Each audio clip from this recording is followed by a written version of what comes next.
ঢাকায় নিযুক্ত ভারতীয় হাইকমিশনের মিনিস্টার কনসুলার অ্যান্ড এডুকেশন পদে কর্মরত রাজেশ কুমার অগ্নিহোত্রীর পরিচয় ঘিরে নতুন করে উদ্বেগ তৈরি হয়েছে। প্রবাসী সাংবাদিক জুলকার নাইন সায়ের জানান, এই ব্যক্তিকেই 2016 সালে পাকিস্তান সরকার তাদের দেশে নিযুক্ত ভারতীয় দূতাবাসের একজন কর্মকর্তা হিসেবে নয়, বরং ভারতের গোয়েন্দা সংস্থা র এর research and analysis wing station chief হিসেবে চিহ্নিত করেছিল। সে সময় ইসলামাবাদে ভারতের বাণিজ্যিক কাউন্সিলর হিসেবে দায়িত্ব পালন করছিলেন রাজেশ। তবে পাকিস্তানের অভিযোগ ছিল তিনি কূটনীতিকের ছদ্মবেশে দেশটির অভ্যন্তরীণ রাজনীতিতে হস্তক্ষেপ, অর্থনৈতিক প্রকল্প ধ্বংস এবং বিচ্ছিন্নতাবাদীদের সহায়তা করছিলেন।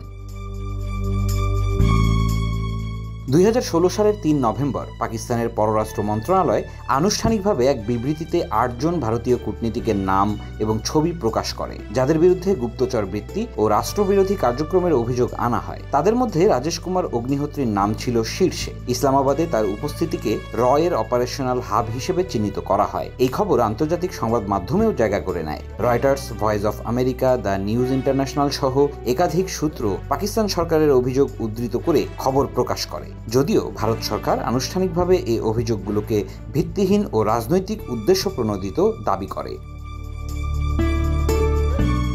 কিন্তু এখন প্রশ্ন উঠছে, এমন একজন বিতর্কিত ব্যক্তিকে কিভাবে বাংলাদেশে পুনরায় কূটনৈতিক মিশনে নিয়োগ দেওয়া হলো, যেখানে তিনি আবারও গুরুত্বপূর্ণ একটি পদে রয়েছেন। ঢাকায় ভারতীয় হাইকমিশনের কনসুলার অ্যান্ড এডুকেশন বিভাগে মিনিস্টার পদে তার নিয়োগকে নিরাপত্তা বিশ্লেষকরা শুধুই একটি কূটনৈতিক পদ হিসেবে দেখছেন না। তাদের মতে এ ধরনের পদগুলো অনেক সময়ই মূল দায়িত্ব আড়াল করার জন্য ব্যবহৃত হয়, যেটি আগেও ইসলামাবাদে দেখা গিয়েছে। বিশেষ করে বাংলাদেশের বর্তমান রাজনৈতিক প্রেক্ষাপটে বিষয়টি আরও গুরুত্বপূর্ণ হয়ে উঠেছে। 2024 সালের 5 আগস্ট দেশে রাজনৈতিক পরিবর্তন ঘটেছে। দীর্ঘদিন ক্ষমতায় থাকা আওয়ামী লীগ সরকার ক্ষমতা হারিয়েছে, কিন্তু এই পরিবর্তনের পরও রাজেশ কুমার অগ্নিহোত্রীর ঢাকায় উপস্থিতি এবং তার রাজনৈতিক মহলের বিভিন্ন নেতার সঙ্গে মিটিং করার বিষয়টি গোয়েন্দা সংস্থার নজরে এসেছে। কয়েকটি নির্ভরযোগ্য সূত্র জানিয়েছে, তিনি বাংলাদেশের অভ্যন্তরীণ রাজনৈতিক গতি প্রকৃতি বোঝার চেষ্টা করছেন এবং নতুন ক্ষমতা কাঠামোর সঙ্গে সুসম্পর্ক গড়ে তোলার কাজ করছেন। এই পরিস্থিতি প্রশ্ন তুলেছে বাংলাদেশের পররাষ্ট্রনীতির স্বচ্ছতা এবং আত্মমর্যাদাবোধ নিয়ে। কিভাবে একজন চিহ্নিত গোয়েন্দা কর্মকর্তা, যাকে অন্য একটি রাষ্ট্র আনুষ্ঠানিকভাবে অবাঞ্ছিত ঘোষণা করেছিল, তিনি বাংলাদেশে কূটনৈতিক স্বীকৃতি পেয়ে কাজ করছেন, এমন প্রশ্ন তুলছেন রাজনৈতিক বিশ্লেষকরা।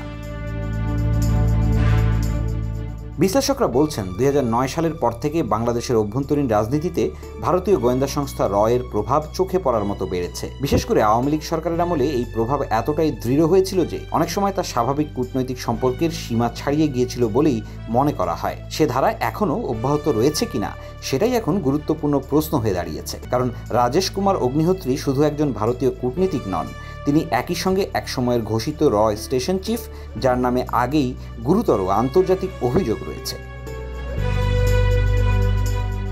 বর্তমানে বাংলাদেশের জনমনে এবং কূটনৈতিক মহলে প্রশ্ন উঠেছে, দেশের পররাষ্ট্র মন্ত্রণালয় কী পদক্ষেপ নেবে এই ব্যক্তির অবস্থান নিয়ে। তাকে কি পার্সোনা নন গ্রাটা ঘোষণা করে ফেরত পাঠানো হবে, নাকি আরও কিছুদিন তাকে কূটনৈতিক ছায়ায় রেখে চলমান পরিস্থিতি পর্যবেক্ষণ করা হবে?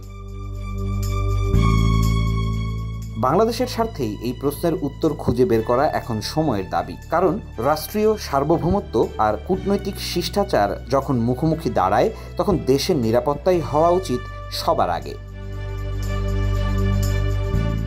News desk, Dhaka express.